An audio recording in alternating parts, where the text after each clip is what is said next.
true comedy.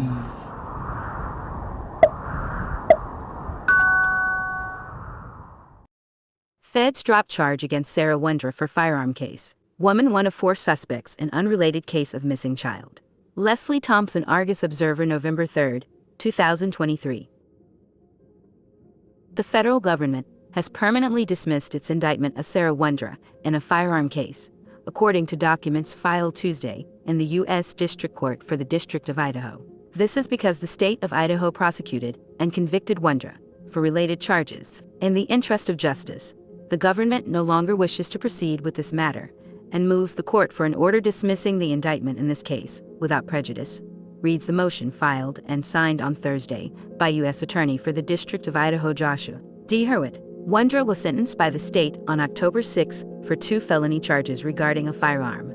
For the first count, aggravated assault with a deadly weapon or instrument, she was sentenced to 3 years determinate, 2 years indeterminate with the Idaho Department of Corrections and related fees.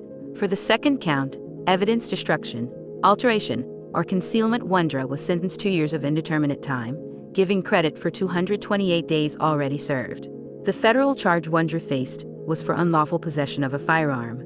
According to court documents, this was because she had previously been convicted of a Class A felony punishable for a term exceeding 1 year, namely attempted robbery.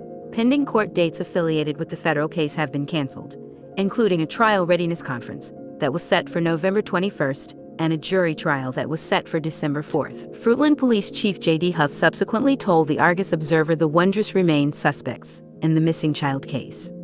On July 27th, the 2-year anniversary of the child's disappearance, Huff publicly announced that he'd handed the case over to the prosecutor, declining to release any details, including whether the suspects previously named were still suspects. During a phone call in late September, Piatt County Prosecutor Mike Duke said he expected to charge Michael's case, but declined any further details, stating there are a lot of complexities. Since then, Duke has not returned requests for comment regarding when or whether he expects to take the matter up with a grand jury. In recent weeks, the newspaper was able to confirm on multiple occasions with various Piatt County court officials that there are no hearings pending for the grand jury, which would deliberate with the prosecutor on any charges. As recently as Wednesday, the newspaper was told there was a grand jury hearing on the calendar in August. However, during a check on Thursday, court officials backpedaled and told the Argus they were not allowed to say anything about such a calendar, referring the newspaper back to the prosecutor's office.